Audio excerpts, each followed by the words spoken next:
Happy New Year. What is up, Facebook land? Welcome to another episode of the Two Dates and a Dash podcast. I'm your host, Matt Cubbler. And before I talk to this chick, I want to first dedicate the show. I thought about this today, and this is going to get out of left field. Nobody's going to know what I'm talking about. But I hang out as a cop when I go for coffee. I go to coffee in a barbershop called Stagliano's Barbershop. And it is literally the hub of Collegeville, Pennsylvania, where everything gets solved. And my friends there that work there, Terry, Al, the owners, Jack and Paul, they'd asked if I would ever dedicate a show to them. I said no, and I thought against it, and I'm going to actually dedicate the show to them. So Stagliano's Barbershop, Collegeville, Pennsylvania, go there and get your haircut. And no, I don't get my hair cut. Yeah. I'm bald. For a reason. What is that reason? Genetics. So where can you hear the podcast? Obviously, iTunes, Stitcher, everything anywhere you find a podcast, you can listen to the audio. I also have a YouTube channel. You can go to my website, mattcubbler.com, pretty much anywhere. So Jillian Mele, for those of you that are living in under a rock or in a cave, she is the news anchor on Fox News. Most specifically, she's on Fox and Friends, and then she has a super early morning. I don't know who gets up and watches the news that early. Plenty of people are awake at 5 a.m. Eastern. Paul Greco says he loves me. I assume that's for me. So anyways, she is a longtime friend of mine from back when she was in Philadelphia as at NBC 10 and Comcast Sports Net, and actually was her strength coach / trainer. Bang, for a while, and she's just a really good person, and I appreciate her being here. So without further ado, Jillian Mele. You're not going to tell the story of how we met? I will. I just wanted to give you a chance to actually say hello to everybody. Hello, everybody. Hello to the world. So a little story about me and Jillian. So we had a publicist when we first opened Max Out, and he had reached out to all the news agencies, and the 10 show, which Jillian was one of the co-hosts for on NBC. It was a lifestyle entertainment show. It was a lifestyle entertainment show.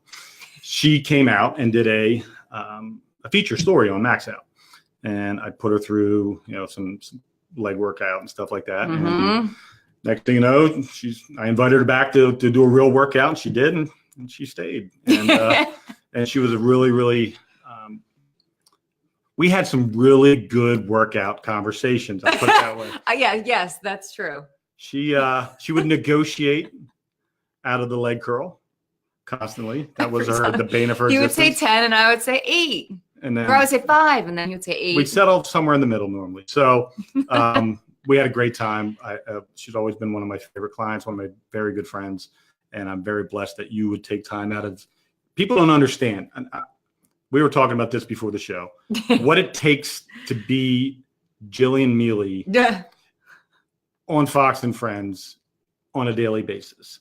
And the first question I'm going to ask Jillian, and I know where this conversation is going to start at because it's mind-blowing to me, the commitment that's required to do what she does. So the first question I ask everybody is and I don't ask everybody who is Jillian Mele, but I ask who. Maybe you should. I should. That would be a great lead-in.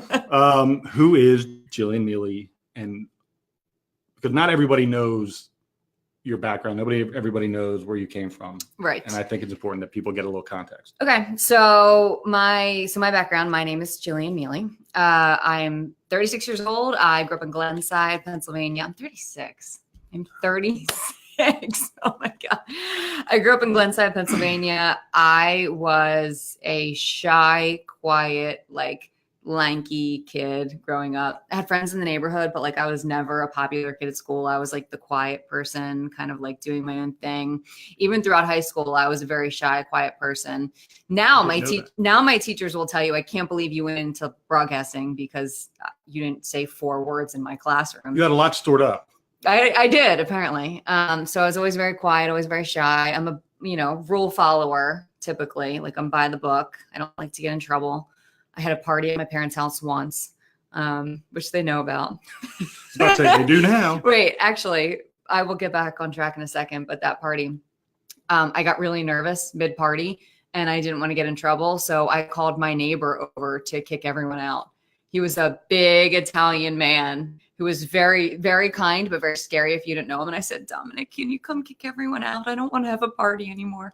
At what time was this? Like 7 p.m. or like? Basically. So he kicked everyone out. And so that was my only, being a rebel story that I have. I went to University of Scranton and then LaSalle University. So 2 years at each.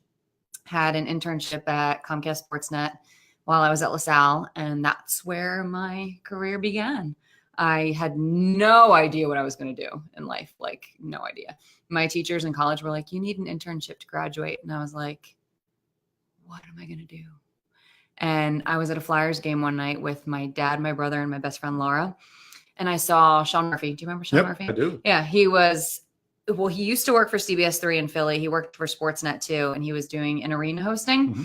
And I was like, that looks fun. I'm going to go introduce myself to him. And everyone I was with was like, really? Because again, goes back to quiet, shy, doesn't really, do much that makes her uncomfortable. And oh, yes. Thomas Clark says I'm the 5 a.m. Fox and Friends first host from Philly. She is. Yes. So anyway, so I went up and said, hi, how are you? My name is Jillian. I just think what you do is cool. Like, could I get an internship? And he was like, here's a card. And he gave it to me. And it was a guy by the name of Brian Schiff. And he said, reach out to him next week. I did and got an internship. And so that was the first time ever that I kind of like came out of my shell a little bit. I had an internship. Loved it. Went back for a second, made a tape, sent it out, got a job. What was the first job? Was that? I was in Presque Isle, Maine. I was a sports. Where? Presque Isle, Maine. That doesn't sound like a very big place. It's a very small place. So in the TV world, there were at the time, this was probably 2005. At the time, there were like 213 TV markets. So you go from like one being the biggest, which is New York, and then 213 being the smallest. Presque Isle, Maine was like 210. Woo. So you weren't last. No, I wasn't last. Yes. But so I was a weekend sports anchor, weekday news reporter there. And it was so cold up there. I covered the World Pond Ice Hockey Championships in Plaster Rock, Canada. And it was 55 degrees below zero, not including the wind chill. Did you cold. Did you have to stand outside for the whole thing and like talk to people? I would go outside. So I was what we call a one-man band. So I would do everything. So I would shoot the interviews. I would go back. I would edit it. And then I would, put it out on the news. Right. I would anchor it. And so I would go out, get out of my car. I would go shoot an interview. I would run back in the car and like warm up my hands in the heaters. And then I would go back out and do another interview, warm up my hands. And at the end of the day, I called my mom before I started driving. And I was like, my hands are like a little bit purple. And she's like, well, that's not good. So from there, I went to Binghamton, New York, came back to Philly, and then went to Fox in New York. Little side note, Binghamton is where Tim Tebow was playing baseball last year for the Binghamton Mets. The B-Mets. Yes. Did you cover them? No, I was a news anchor when I was there. No sports? Nope, not in Binghamton. Ah. So then you went to NBC 10 after Binghamton. Mm-hmm. And when you got to NBC 10, what was when you go from 210 out of 213 to Binghamton, wherever that is, probably 157 it was. And then you go to the top 4. 5, top 5 media market. What is it like? Were you like a kid in a candy store? Was it like, oh my God, I'm nervous. I don't know what to do. I was nervous. So when I was in Binghamton, I sent out my tapes again, and I got an email months later from the news director at NBC 10 in Philly. His name was Chris Blackman. And it's like, oh, hey, Jillian, I saw your tape. Like, next time you're in town, let me know. And I remember being like, well, I'm in town whenever you want me to be in town. Like, I'll be in town right now. And so I emailed him back. I'm like, is this a joke? Like, this is all going through my mind. I can't believe someone in my hometown market of Market 4 is emailing me. And I'm in Market 157 right now. So I emailed him back. I'm like, I can be there Friday. So I went in that Friday, and he offered me a job a couple months later as a freelance. So I worked just freelance, no contract, no guaranteed salary, weekend morning reporter. And so out in the field, but I had never done that. I didn't do that in Presque Isle. I didn't do that in Binghamton. This was the first time I was going to be out in a live truck. So having it be the first time that you're doing something in your home market, in Market 4, when like you can't even fathom that you're there, is like the most nerve-wracking experience in the world. And you had a camera guy. I didn't have to do it all myself. So you get the freelance job. Mm-hmm. How long after you got that job did you secure your first full-time I Made It gig in I don't Philly? know. I honestly don't know. Maybe a year or so. Okay. Did you notice that you're getting more Yes. responsibilities added on you? Yes. Yeah. Because I had a couple contracts at NBC 10, so I mean I loved it. Like it was my hometown. I was there for like 8 years, and I think my contracts were like 2-3 years at a time. So I stayed for a while. So just so none of us have any idea what that means when you're freelancing and getting a contract. So when you start to see that they're using you more and more, and did you sort of know something was coming? You hope? Did you have an agent at this time that was like negotiating for you? The agent I'm with today is the agent that I signed on with after I was already hired at NBC 10 in freelance Philly, or when I was working freelance. Okay. He was recommended to me by Dee Roy, who worked at NBC 10 in Philly. So, I mean, this is going way back. I've been with him for like probably 10 years now at this point. So that's how that works. You kind of get an agent when you get into a bigger market, and then, they help you through negotiations and guide you and give you advice. And if you have questions about your career or questions about markets or questions about stations, then that's who you go to. Because I tried getting, when I wrote my book, I was trying to get a literary agent, and they're like, there's no way you can get a literary agent because you haven't been published, commercially published. I'm like, isn't that like the cart before the horse? Like, isn't that what they're supposed to help me do, is help get me published? I self-published this book. I want an agent that can help me get a commercial publishing deal. And it's like ass backwards that way. And then can you say that? I can drop F-bombs too on here. It's Facebook. Don't do that. They haven't banned me yet. There could be kids watching. Yeah.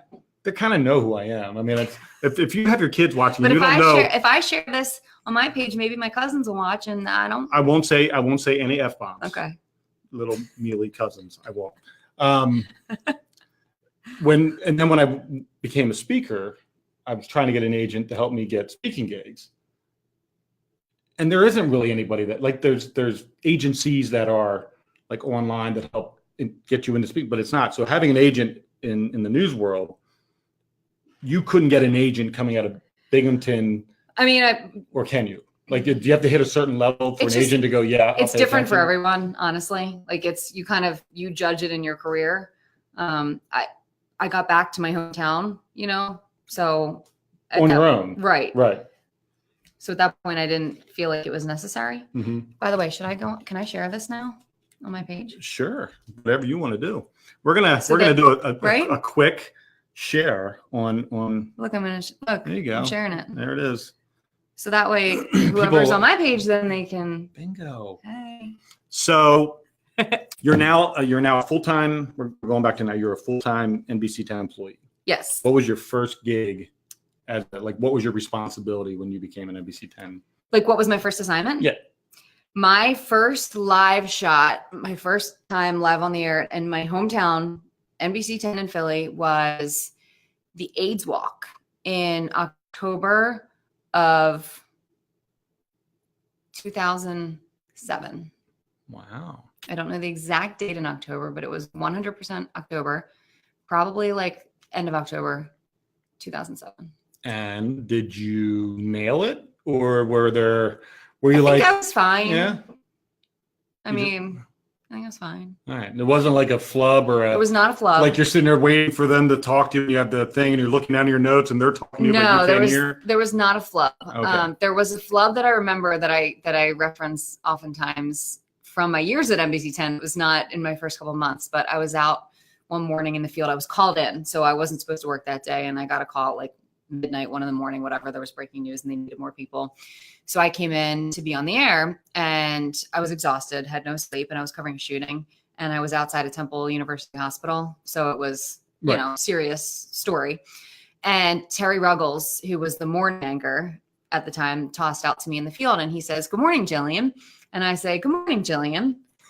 But you know me, like normally I'd be like, oh, like, make a joke or something about it. But I'm like, what's going through my mind is, oh my God, like I can't joke. Like I don't want to laugh. Like I'm at this serious story. At a shooting, right. So like, I literally just said, "Good morning, Jillian." And then I kind of just like kept going. And I was like, oh my God, like I'm such an idiot.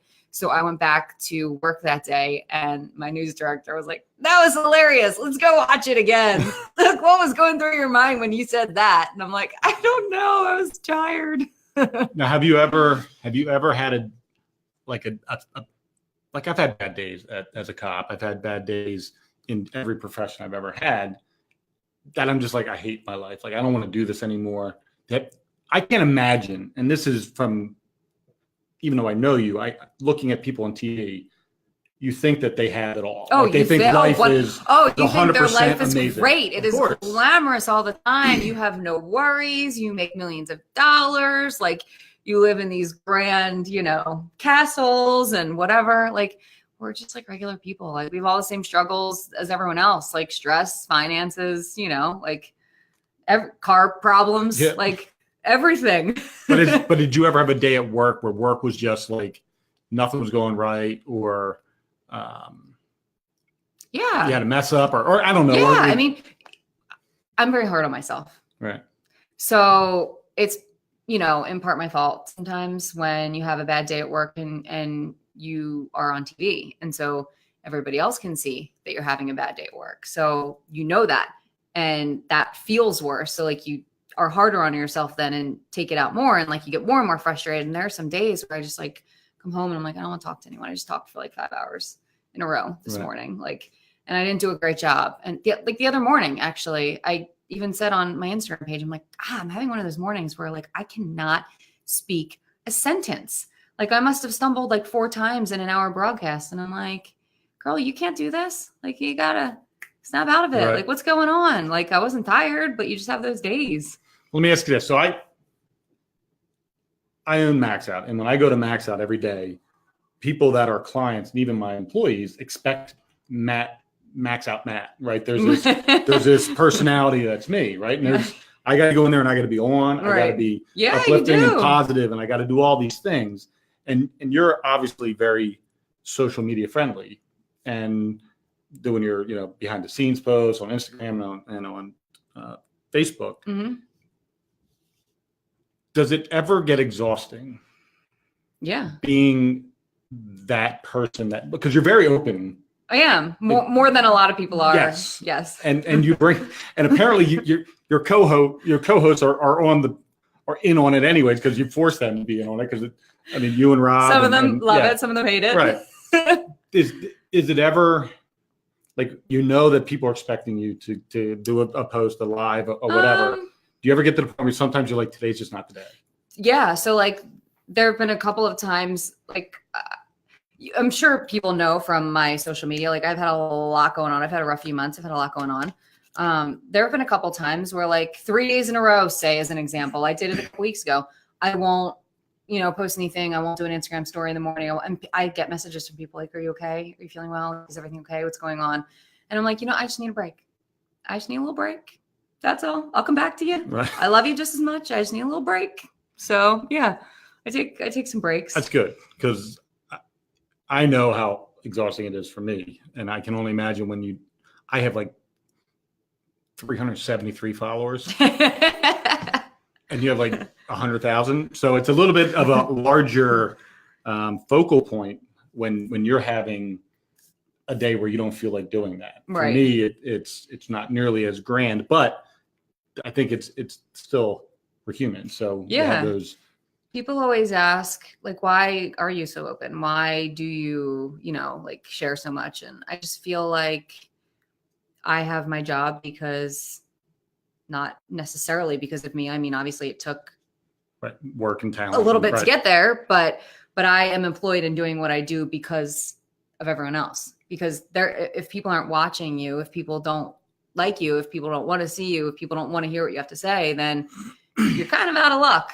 So I feel like if they want to watch and want to like me and want to, turn on the TV when I'm on, then I want to let them in a little bit too. I think some of the funniest things you do is when you post your, what is a story, I guess. So, and I'm learning, I have kids and they always like, I looked at your story. Did you see? And I'm like, I don't even know what that is. What's my story? She's like, oh, that little picture when you click on it and all I didn't know that was my story. So she has her stories, and she'll put in, I don't know, pictures or something with tweets that she gets or messages, private messages she gets. Sometimes. And people say some really weird, and we're going to talk about Stalker Dude a little bit too, maybe. But people say some really off-putting, weird, like it's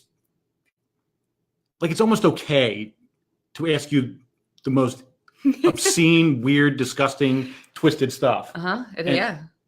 And yet you handle it with comedy. It entertains me a little bit. Honestly. So let's talk about how that, because and the only reason I'm asking this question is I own Max. We have a new company called Max Equipment where we're selling this new device, and I just posted the website and I just posted a video of it in use, and some twit decided that he's going to. Can you say that? I can. It's not a bad word. It's not. I looked it up and it's not. But he posted like a hateful post on what our device does, and it came from a completely uneducated place. Yet it's on there, and I'm thinking, do I delete it? Do I respond? What do I do? And I responded with a politically correct, I don't think you can understand. I'd love to have you up for a workout, show you what it is, blah, blah, blah, blah, blah. Mm-hmm. And it's just, but I wanted to reach through the screen and choke the living crap out of this guy. And it was something inane. Like, that's not ain't changing my world, but you get personal stuff. Yes, so, but I choose to kind of be just a little sarcastic. Yes, you do that. That is a fact. I don't know. I feel if you got to make people laugh, like people respond to my responses to those weird or nasty or rude comments, and people like, oh my God, like I'm dying laughing right now. Like, thank you for, giving me some entertainment in the morning. That's what I'm there for. So on social media, anyway. So you and I have a very good long history, and we do. And everybody knows I'm a cop. And hey, Jen. Hi, Jen. And I just saw Danny McDade. Hey, what's up? So I like to take care of my friends. I like to make sure my friends are safe and my family. And Jillian had a stalker back in like 2012, 11, 12, somewhere around there. Yeah, that sounds familiar. And that time it had her kind of shook. And he was a legit creeper who physically was creating havoc. Yes. So I'm sure those who are on Facebook know you can like geolocate or whatever the word is, and Facebook will automatically put your location in, and that's typically not wrong because there's like algorithms and things that beyond my knowledge bank how that works. But he would put his location in, and he would be like around the block, or he'd be like at the Starbucks across the street from my work, or he'd be at the Dunkin' Donuts near my parents' house, or at the train station near my dad's work, or whatever. And so I'm like, I called Matt. I'm like, I'm freaking out. Like, this guy's like stalking me. He's stalking my family. Like, I don't know what to do. And so he like literally like tried to hunt him down for me. I did, and it was rather like James Bondish, maybe a little like bit. Sit in his car. Right. I was, I knew where he was at, and I was trying to figure, because we didn't know what he looked like. So. And then we figured out who he was, and the real police in that area got involved. He spent 2 years in jail, and he went to jail. So it's real. So people that you see on movies where actresses, or remember The Bodyguard with Whitney Houston, and she had a stalker, and so it's real. It's real. It's scary. It's scary in the fact that there's Jillian's. She doesn't have bodyguards. She doesn't have gates and armed guards outside of her. She doesn't have escorts. So, I mean, she's just a person on TV that was living in Philadelphia in the hometown that she lived in. So it's very, I'm sure it was very scary. Yeah. He still sends me stuff. Yeah, I heard. But, the good guys won on that one for a little bit. And, but that was, I was very happy that you called me and that I was able to at least begin the process of, dun, dun, dun. of hunting him. Matt Cubbler on the hunt for a crazy person. So let's talk about your family a little bit, because I know how close you are with your family. Anybody that follows her on social media knows how close she is with her brother and her mom and dad, and her brother's husband, and her corgi and Tyler, 13 years old or whatever. No, 15 in 2 months. That's it. I know there was a teen. I went with him this morning. We went to the vet, got his nails clipped. He's not like that so much. And the one now, they clipped a little short and it bled a little bit. Walter, my moronic dog, does the same thing, and but he doesn't even know that he's breathing half the time. So, so let's talk about your mom and dad. Your dad and mom are salt of the earth kind of people. What was it like growing up in Glenside in your family? It was great. Like when you're a kid, you think that that's the only world that exists, kind of, is like your neighborhood. We had a bunch of kids on the block, all like my age, my brother's age. So we had, neighborhood full of kids, and we'd go out and rollerblade and ride bikes and, play tag. And when it would snow, my parents' house is like a little tiny hill in the front yard. So we would like ski down the hill. How I first learned to ski in the front yard. In the front yard. So, on actual skis, or did you, like I did it with cardboard boxes skis. Strapped to my feet? That's how I learned. Mm-hmm. Okay. Skis. Different world. Yeah. Okay. It's a very different world. Glenside was great. And you went to Abington High School? Gwen and Mercy. Yeah. Now that would have been Abington though, right? Would have been Abington High School. Yeah. And where did Tommy go? McDevitt.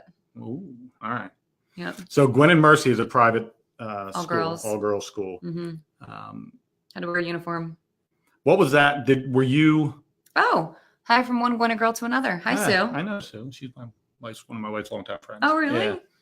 Yeah. Do you ever answer some of the questions on here? I don't normally, because it's an audio show too, and people are like, if we start answering questions, they're gonna be like, who is he talking to? Nuh-uh. But it's the Facebook.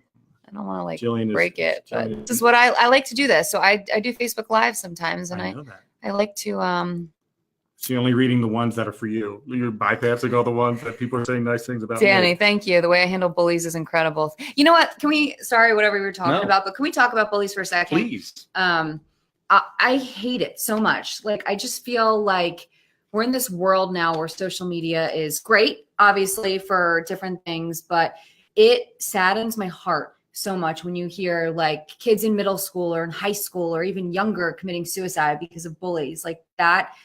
There is nothing that angers me more than that right now. I get bullied, like literally get bullied every day through the internet, not like in person, but every day. And I'm strong enough that I don't care most of the time. I've had some nasty comments. Like, I've had people asking me like who I've done different sexual favors for to get to where I am and this and that. And like just things that I won't say obviously on the air right now, but, people think because they're behind a screen, they can say anything they want to you. And then they go about their day. And I'm like, how do you sleep at night? Like, honestly, how are you so nasty to people that you can say things and sleep at night? It just frustrates me to no end. And I don't know what the answer is. Well, I can tell you what the answer is not. We've been doing, and I go into schools and I do leadership development and anti-bullying, and I take it from a completely different approach. Mm-hmm. And this isn't a knock against schools. I think it's a knock against the system that is broken, because we are forcing our kids to have to be great at taking tests in order to get funding from the government. So it sort of, you start down that funnel, you can't get out of it. And I think what they do is they'll bring in a speaker and they may be great at what they do, these speakers, but they bring them in for an assembly, talk about bullying, and then it goes away. And they bring in another speaker 3 months later, talk about bullying, and it goes away. The speaker goes away. Right. The problem doesn't go away. The problem doesn't go away. Right. And the problem is that we're trying to create a solution where we're trying to fix the person that is the bully, when the reality is you said it just a few minutes ago, you're strong enough not to allow, but a lot of people aren't. And you got to give them the coping mechanisms and the ways to handle that. So the leadership development and self-confidence creation and culture changing within schools needs to happen. Every school has a problem with culture. Every school has a problem with bullying. Every school has a problem with lack of leadership. Right. Like, bullies have always existed. Always. Like that's not a new issue. I think the new issue that people don't know how to handle yet is how powerful social media has become and how young people are on it. And half the times, Snapchat, I don't use Snapchat. I have an account that I haven't been on forever, but like, you send something and it disappears, I think, right? So I don't even think parents can always control what their kids are doing on social media or see what they're doing on social media, because half of it disappears nowadays. And so like these kids who aren't even yet sometimes developed fully in their own minds and in their own selves and not confident yet to that point in life. Like, you have someone tearing you down. And I don't know. I think there are more people out there. You know, I talk about making victors, not victims, and how do I empower you? Yeah. And I think the thing that we're missing the boat on as a society is we spend a lot of time telling kids what they have to do and what they have to try and what they have to experience. School in and of itself is an exclusionary event. You go there and you get broken up into rooms, into groups, into classes, into clubs, into teams. It's just what school does. And there's no one saying, let's make a global school club of people that are doing, you know, servant leadership, acts of kindness, you know, make sure nobody eats alone, like things like that. And there are so many kids I know, because I go in and talk to these kids, who want to do that, but because it would be outside of the norm, then they don't do it. I have a couple kids I mentor, and I gave them a challenge that they need to create their own group that they start organically, where they invite kids to go do volunteer work, whether it's soup kitchen or whatever. And because they do it every Monday, these kids, that's part of our program. And they're starting to get kids because other kids want to go where other kids are. It's kids want to be included in things, which is why they create the exclusionary event, so that a kid will find a place where it fits in. But the reality is there is a bigger opportunity to get kids to become something that allows them to grow into who they want to really become, instead of telling them that you have to, instead of fitting them in the box, the box that is pre-prepared for them. So for me, I think there has to be an opportunity for kids to learn what their strengths and weaknesses are and be honest with themselves.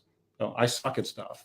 And also, people suck at stuff. Like, that's why I'm very open about sometimes the nasty things that people say to me, because I get, you know what touches me the most, actually? I get messages from, I get a lot of weird messages from men sometimes that are like creepy and sexual in nature and like whatever. And those I ignore. But I will get messages from fathers who will say, thank you so much.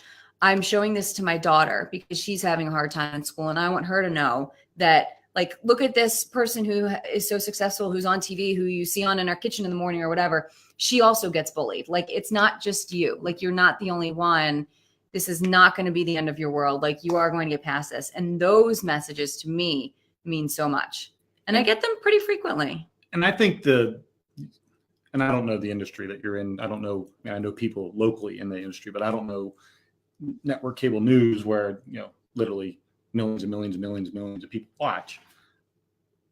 I don't know what every other news personality is like, but if people were to take that, what you just said, and let people hear that, there'd be a whole lot more influence going on in homes outside of just sharing news and opinions, that the parents who are watching are going to go show that, see, Jillian you're not the only person. Jillian gets bullied every day, and she's got 100,000 followers. Imagine all those people and all those weird comments. So imagine that. So I think that would be a very powerful platform. It's also part of why I'm so transparent. Right. You know, because like I try and just show you how it is. I have ideas brewing in my head, just so you know, but we'll come back to that on another day. So okay, we'll chat. We'll talk about your brother. Okay, Tommy. Tommy is amazing. He's a great guy. Love him. Also went to Max Out. Probably didn't try and negotiate as much as me. Not as much, no. Also a rule follower, so he probably did a better job. He did. Yeah. He was way more of a Max Out believer because he did it. I believed. He did it. You believed in me. Isn't that enough? Doesn't that count for something? It does, kind of. Tommy believed in the process, and he actually believed in its way of working, which it worked for you, but we had to do other things to entertain you. Let's talk about Tommy. Okay. Tommy's my brother, 4 years younger than me, my best friend. What do you want to know? You know, his life, what is, you know. So Tommy is, for people that don't understand, my brother died. So I understand how having someone that you are so close with, and I don't think I've ever met someone that's more close to the family than you guys are. Yeah, like we lived my brother and I lived together for a long time, like for years and years. And people are like, isn't that weird? I'm like, no, like what? you're weird. You don't live with your brother. You're weird. Yeah, like I don't know. We've always been so close. Like we were not the brother and sister growing up who fought. He was the younger brother. I was the older sister. And when we were like really young, I would like put him in my like tutu from ballet and be like, look, this is so funny. And he still didn't even get mad at me. So I don't know. We've never been the type to fight. Like we just grew up really close. Like I said, we lived together and like, we're just, I don't know. We're just best friends. Are you one of the brother and sister that every day you text each other? Not every day, but often. And he's, you know, whether people want to discuss it or not, the reality is not everybody is going to get married to a male or female. There's gay people in the world, and your brother met a man that is perfect for him, and they love each other. They're growing their life together, and they got married about 2.5 years ago. And his name's Brian. And I think when I first met Tommy, the thing that I felt was so awesome about him was he was compassionate. Mm-hmm. Like you could just sense his compassion when he spoke to you, when you talked about anything. Oh yeah, he's like as genuine as they come. And I think regardless of your sexual preference, I think when you fall in love with somebody and you have an opportunity to share your life with them, I think that's a really powerful and important thing. And they have a little dog named Debbie, and she's so cute. Debbie the dog. What kind of dog? So Hi, Debbie. We talked about Tyler the Corgi. Yes. Well, we can talk about Tyler more. We can never talk about Tyler too much. Debbie is a French bulldog. And are they so cute. Please don't take this the wrong way. Are they the ugly bulldogs? No. Like the tiny little dogs are ugly. The tinier little bulldog? Yes. Or like the manly? No, the Frenchie. She's so cute. All right. But let's get back to Tyler. Because he's my number one. You've been in love with Tyler for a long time. He's my little buddy. He's my little munchkin. There's so many pictures of you on Facebook of you and Tyler. I know. And there will be more up until the day that he is no longer with me, which will be a very bad day for me. You're going to take off work. For like a month. Yes. No, not that long. But yes, I will have to, because I will not be able to work because my eyes will be so puffy. So, Tyler is Welsh Corgi. Now, was he your parents' dog, or is he your dog? When he was a family dog. Okay. But like, he's my dog. I mean, why doesn't he live here? If he was your dog. Because I'm not home. I'm not home much. You like going to visit. No. You're like a grandmother. You know, I'm literally home 3 hours a day. You're like a grandparent. You like to have the grandkids, but give them back. He's my son. Whatever. I'm home 3 hours a day. That would not be fair to a dog. That is true. It would not be fair at all. That's true. All right. I'll give you a pass on that. Thank you. So let's talk about what it's like to be a day in the life of Jillian today. Okay.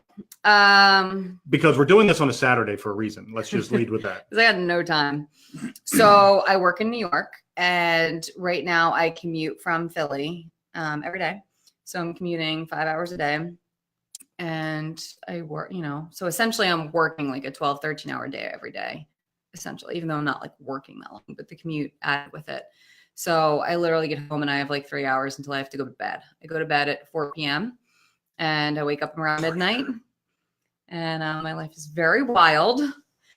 And so when Matt's been asking me to do this, I'm like, dude, we got to do it on a weekend. Like, I just can't during the week. Well, let me preface I'm going to lead with this. I had no time. I texted her, and I know her life. I understand the rigors of being Jillian, so I'm very understanding of that.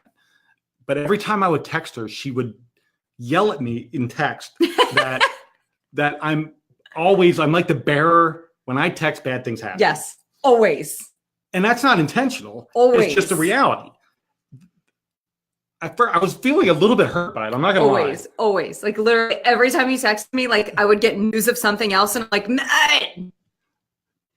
But luckily, even on the last one, when you were literally about to rip my face off through the phone, you did agree to set the date for this, which was really a nice transition from your spewing your anger-fed exclamation point text to, okay, let's do it on this day. I had a rough few months. I had a lot going on, and it was getting worse every time he texted me. It was getting worse and worse and worse. And I'm glad now that you're coming out the back end of that. Mm-hmm. That and just for everybody, it's not like she was dying of a disease or anything, but there was just many variables happening in her life that when you're commuting back and forth from Philadelphia to New York and living here and having two places at one point in time that you had to manage. At one point in time, I had three. Three, yes. For a couple weeks. That can be overwhelming on many levels. And so luckily you're now back in your original spot where you were living, and which is where we're at now. And things are sort of I'm on the upswing. We'll say that. So the future for Jillian Mele. Ooh. Like, people want to know. I want to know. I've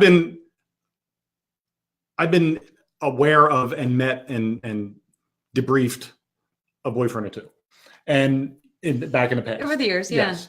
And people want to know, outside of the fact that you go to bed at 4:00 in the afternoon, which can kind of put a damper on any real relationship. winner right here. What are your goals? Like, do you see yourself getting married and having a family? I don't know. I really don't know. Have you thought about it? Yeah, I mean, who doesn't? Because you get asked that question a million times. But no, I don't feel like this was a very special question then. I want to know. I don't know. I would love to get married. I would love to meet somebody. That is proving to be extremely difficult. But do I want kids? I don't know. I used to think yes, but then as I kind of grew up and got older, I'm in the mentality where I'm like, I don't know. Like, if it's meant to be, it's meant to be. Mm-hmm. I'm not the type of girl who's like, I need them right now. I'm getting too old. The biological clock is ticking here. I'm not like that. Will I freeze my eggs at some point soon? Probably. Because I'd want the option. But like, if I meet someone and he really wants kids, then I'd probably want them. But I don't feel like I need them right now. All right. So let's talk about, does that make sense? Yeah, absolutely. Okay. So the next question I have is, absent schedule, right? Which obviously is a big deterrent, right? You have usually Friday night. Friday night's tired. Friday night's I'm asleep by like 8 or 9. And Saturday night is, and I'm ruining her Friday or Saturday night. This is like prime time Saturday night, 6:42 p.m. right now. So, what is the biggest hurdle when it comes to meeting a guy when you're a famous person who's beautiful and you have a particular look? Famous, but well, you're famous enough to where everybody sees you every morning. I mean, people won't see me every morning.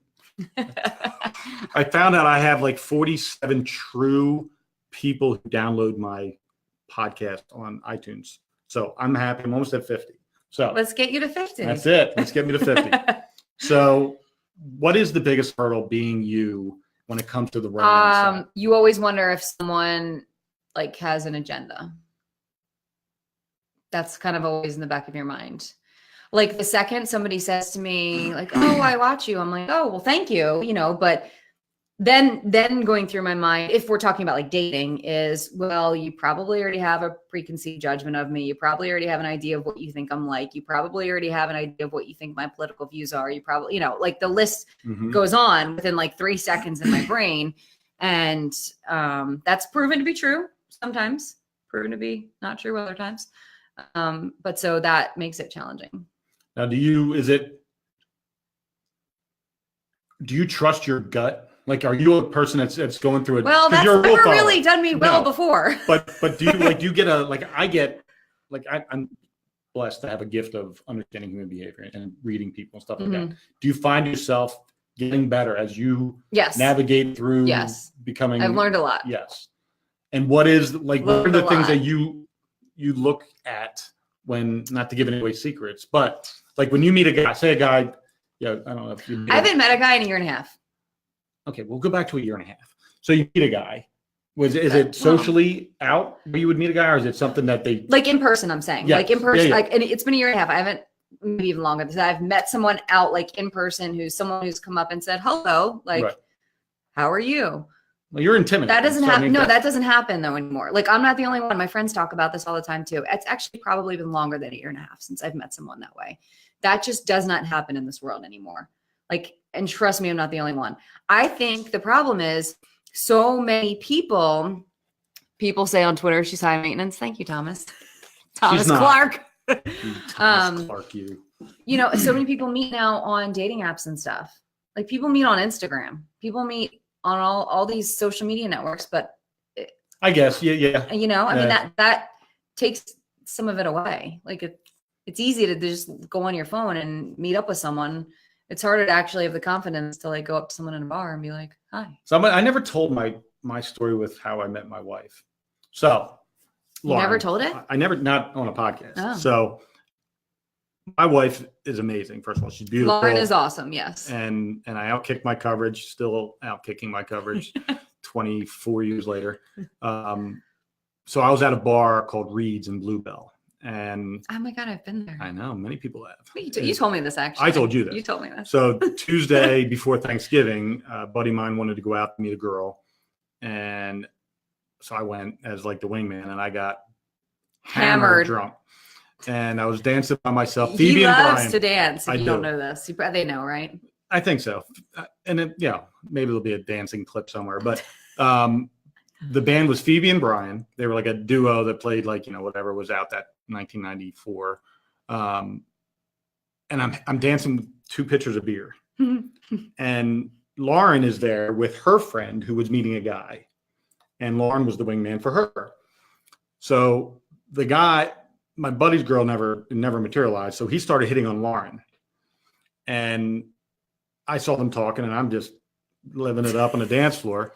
And I come back all by myself. And I come back and her friend goes, "Hey, what do you think about my friend Lauren?" And I said, "Well, why don't you ask my friend? Because he's the one that's talking to her."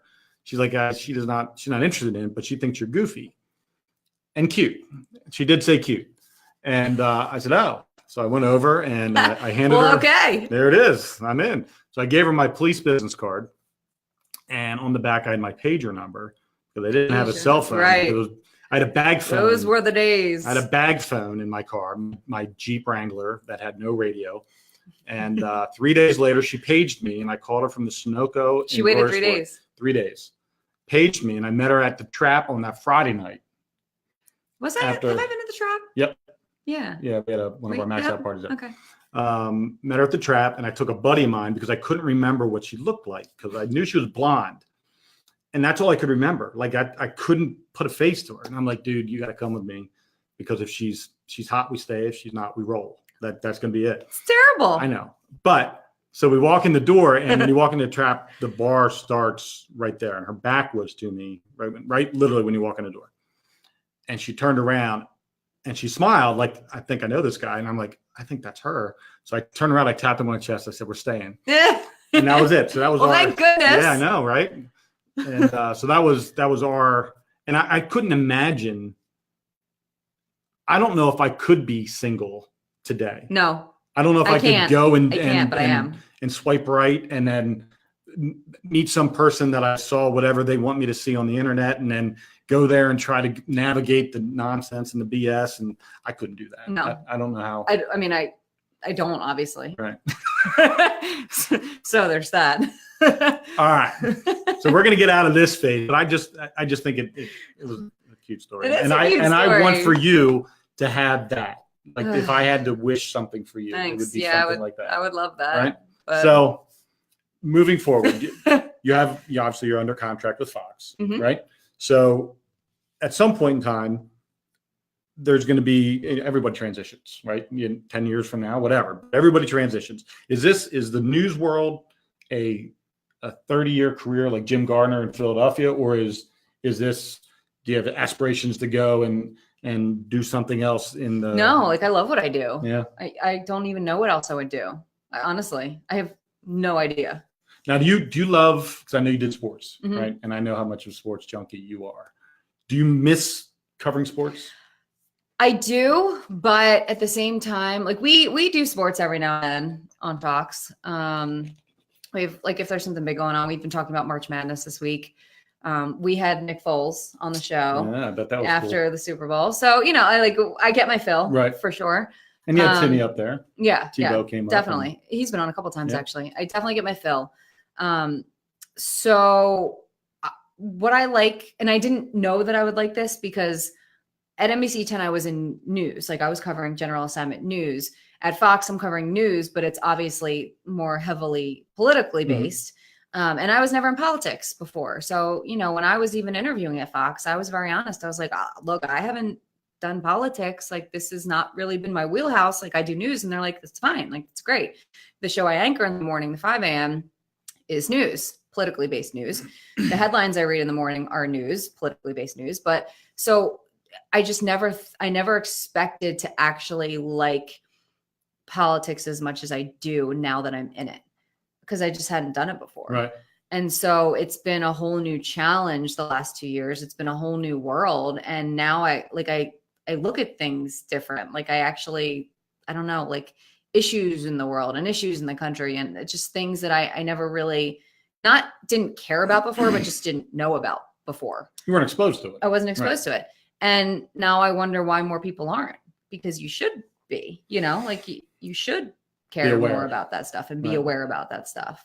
I have the argument all the time, and I was in the Army and stationed overseas and fought in the Gulf War and was an air marshal and flew 4,238 flights in 4 years and 3 months. So I've been around the world, and I've seen just about every part of the world, all four corners. So I understand the world and what happens in the Middle East, what happens in the Far East, what happens in Africa. I understand the gravity of what's going on there. And I think so many people don't. People see the news as it's almost like it's a movie, not real, because it's not affecting them. So, and I think there's two things that I believe are true. Number one, most people are raised in a bubble. Could agree with that. I think very few people actually get out of their hometown and see the world. I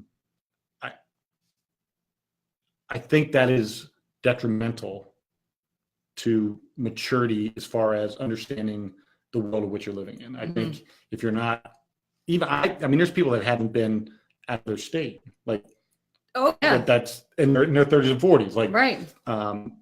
I think people need to get out and experience the world and see other, people down south, people out in the Midwest, people up in the Northeast.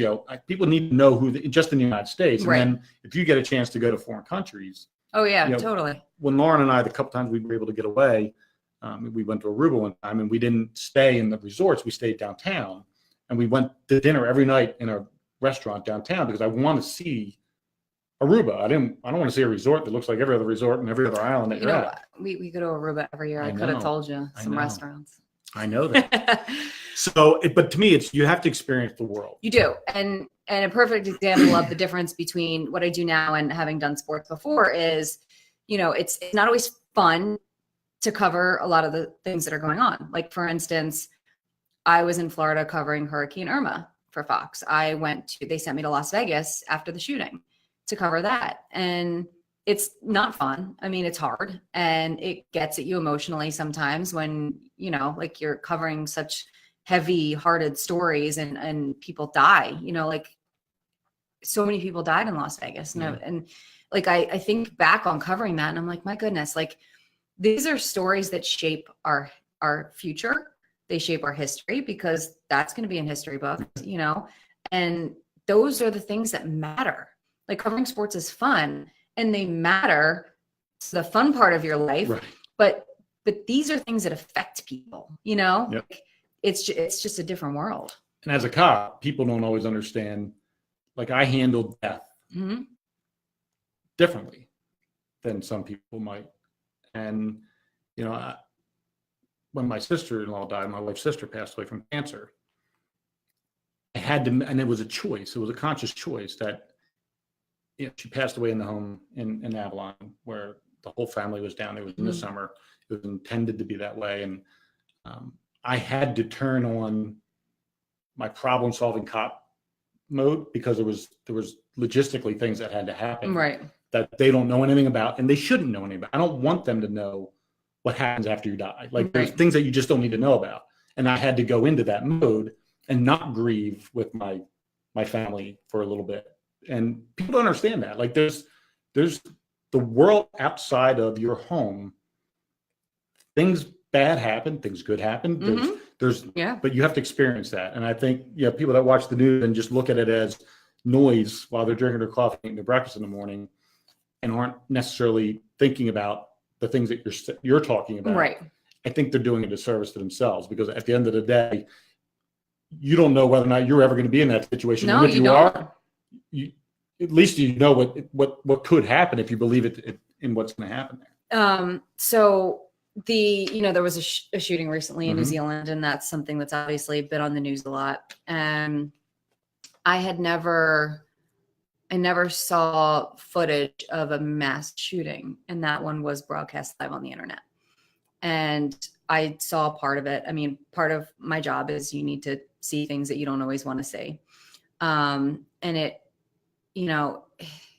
I do think you look sometimes at what's on TV and you don't think it's real life.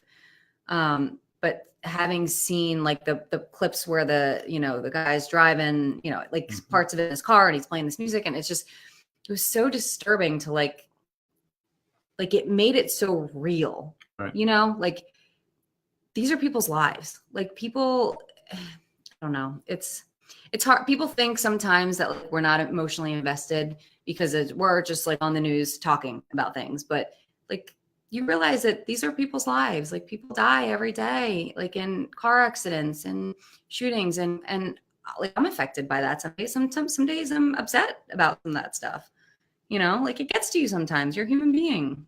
I don't know if people see that. I think, and you have a teleprompter, you have there's people like, oh, you're just reading a script. Like it's almost like you're a robot delivering information. And it's good to know that you're invested in the information that you're discussing. Yes, absolutely. 100%. Like whenever there's something like that bad, like we get affected by it. It's, I don't know. It can be tough sometimes. I will say that. I mean, you've seen like the video, like Walter Cronkite and Tom Brokaw when he broke the 9/11, and like you could see when they're breaking news, like something's happening right outside your door, that emotional.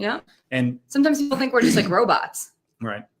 And I think part of why I wanted to do this interview with you is because I don't know if everybody knows what it's like to be you and what it's like to be somebody. Well, it's not that exciting. Let's be honest. But I mean, like even the behind the scenes stuff and understanding your family life and understanding, you grew up just like everybody else and played tag and skied down your front yard. And so I think that's just cool. The way that the show's designed is to share those kinds of things and not having a plan. Yeah. Because I had no idea that this was where we were going to end up on the show. Sorry, it's a little depressing. No, but it's awesome. I think people want to hear about that. And I think, knowing that you have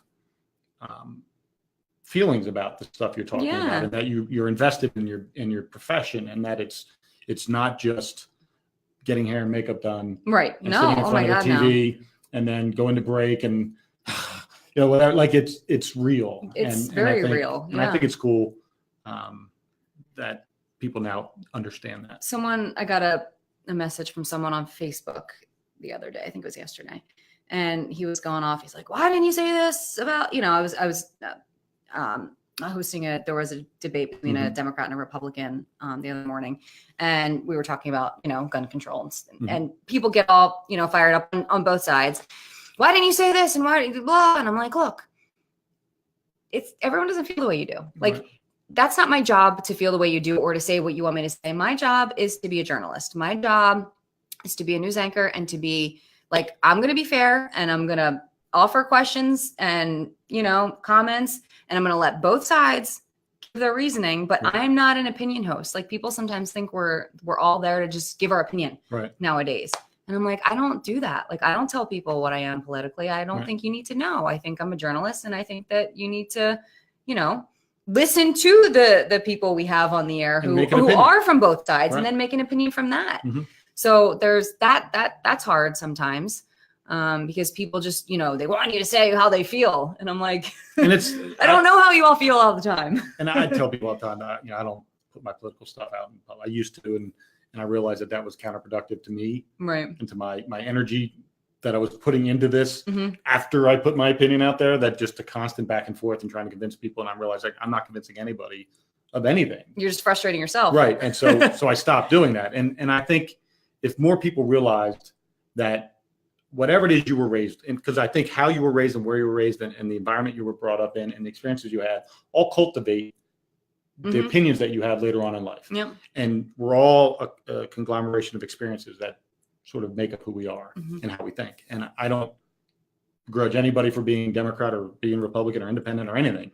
And if that's the way you feel, that's the way you feel. And if I feel differently, I'm not going to try to change you. And I hope you don't try to change me. And I think people just need to learn to just do them, control their controllables, and let the other stuff just sort of be what it is. Yeah. And I think, I talk to my kids all the time. Don't try to control anybody. Control you. Take care of you. Do your actions that make you represent me and our family well, and life will be good. And I think that's, at the end of the day, being a Fox News host probably comes with its ups and downs, and the opinions, the MSNBC, the CNNs. It's on all sides, right? Everybody thinks, oh my God, she's this, and everybody thinks the CNN people are that. And at the end of the day, you're just doing a job that. At the end of the day, I'm doing a job that I love, and I hope I'm doing it well. You are. And crushing it. Thank you. High five. All right, guys. This has been another episode of the 2 Dates and a Dash podcast. My very good friend, Jillian Mele, was kind enough to be on my show today, and I'm very thankful for that. Say goodbye, Jillian. Bye.